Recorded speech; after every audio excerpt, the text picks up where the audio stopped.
السلام علیکم every one.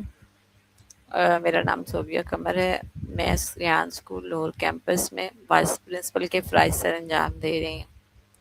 آج میں آپ سے ایک بہت ہی دلچسپ اور مفید کتاب کے بارے میں ڈسکس کروں گی جس جس کی مصنفہ باربرا اوکیلے ہیں اور جس کا ٹاپک ہے لرن ہاؤ ٹو لرن. یہ کتاب بنیادی طور پر اس بات کے بارے میں ہے کہ ہم بہتر کیسے سیکھ سکتے ہیں، ہم معلومات کو کیسے یاد رکھ سکتے ہیں، مشکل چیزوں کو سمجھنے کے لیے اپنے دماغ کو کیسے استعمال کر سکتے ہیں، اور پڑھائی کے دوران توجہ، آرام اور پریکٹس کا کیا کردار ہے. اکثر ہم سمجھتے ہیں کہ اگر ہم زیادہ گھنٹے پڑھیں گے تو ہم زیادہ بہتر سیکھیں گے، لیکن یہ کتاب ہمیں بتاتی ہے کہ صرف زیادہ وقت پڑھنا کافی نہیں ہے. اصل بات یہ ہے کہ ہم کسی طریقے سے پڑھ رہے ہیں. اس لیے کتاب کا نام بھی بہت خوبصورت ہے، لرننگ ہاؤ ٹو لرن، یعنی کہ سیکھنا کہ کیسے سیکھا جائے.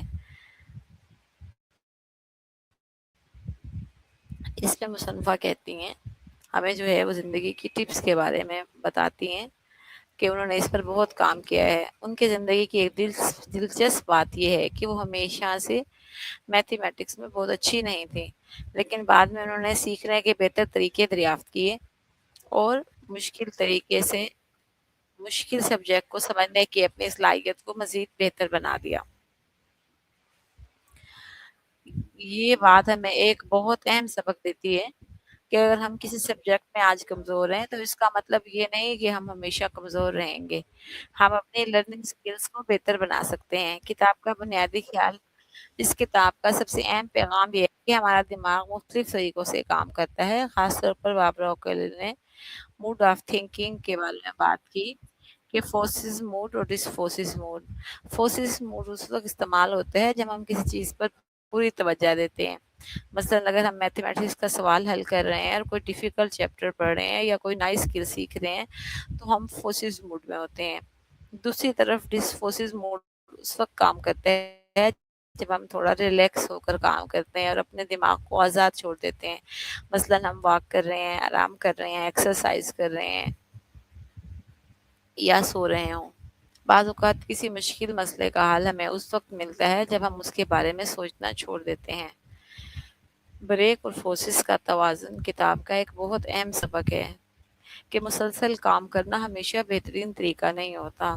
دماغ کو تھوڑی بریک چاہیے ہوتی ہے. مثلا اگر آپ کسی سوال کو 1 گھنٹہ تک حل کرنے کی کوشش کر رہے ہیں لیکن جواب نہیں مل رہا تو ضروری نہیں کہ آپ مزید 1 گھنٹہ اسی مسئلے کو دیکھتے رہیں تو پھر آپ کو جواب ملے گا.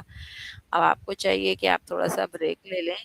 آپ واک کر سکتے ہیں، پانی پی سکتے ہیں یا کوئی دیر آرام کر سکتے ہیں، اور تھوڑی دیر کی بریک کے بعد جب واپس اس مسئلے کی طرف آتے ہیں تو ہو سکتا ہے کہ یہ مسئلہ آپ کو زیادہ آسان محسوس ہو.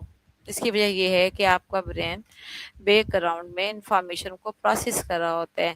اس لیے بریک کا وقت ضائع نہیں ہوتا بلکہ وہ لرننگ کا حصہ بن جاتا ہے.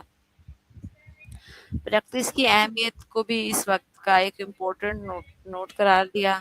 ہم کسی چیز کو صرف ایک مرتبہ پڑھ کر ایکسپرٹ نہیں بن سکتے. اگر کوئی اسٹوڈنٹ انگلش سیکھنا چاہتا ہے تو صرف گرامر کی کتاب پڑھنا کافی نہیں ہوگا. اس کے لیے اسے پریکٹس کرنی ہوگی، انگلش بولنی ہوگی، سننی ہوگی، لکھنی ہوگی اور روزانہ پریکٹس کرنی ہوگی. اس طرح mathematics, computer programming, public speaking, sport یا کسی بھی دوسری اسکل کے لیے ریگولر پریکٹس ضروری ہے. پریکٹس کو ہمارے برین کو بنانے میں، ایکٹیو ہونے میں بہت زیادہ مدد دیتی ہے. کتاب کا ایک اور اہم کنسیپٹ اسپیڈ ریپٹیشن ہے. اس کا مطلب یہ ہے کہ ہم کسی انفارمیشن کو ایک ہی دن میں بار بار پڑھنے کی بجائے مختلف دنوں میں ریویو کریں. مثلا ایک اسٹوڈنٹ کا ایگزام 1 ہفتے بعد ہے تو وہ روزانہ 1 گھنٹہ پڑھ سکتا ہے. یہ طریقہ اس سے بہتر ہو سکتا ہے کہ وہ آخری رات 7 گھنٹے مسلسل پڑھنے کی کوشش کرے. کتاب میں کام کو ٹالتے رہنے کے بارے میں بھی بہت اچھی بات کی گئی ہے کہ ہم سب کبھی نہ کبھی اپنے کام ٹالتے رہتے ہیں. مثلا ہمیں اسائنمنٹ بنانا ہے لیکن ہم موبائل کا استعمال کرنا شروع کر دیتے ہیں، ہم سوشل میڈیا دیکھتے ہیں، ویڈیوز دیکھتے ہیں یا کوئی بھی دوسرا آسان کام کرنے لگتے ہیں. اکثر ایسا اس لیے ہوتا ہے کیونکہ ہمارا برین ڈیفیکلٹ ٹاسک سے بچنا چاہتا ہے. اس کا آسان حل یہ ہے کہ ہم اپنے آپ سے یہ نہ کہیں کہ مجھے یہ مشکل کام کرنا ہے، بلکہ یہ کہیں کہ جو ہے میرا کام بہت آسان ہے.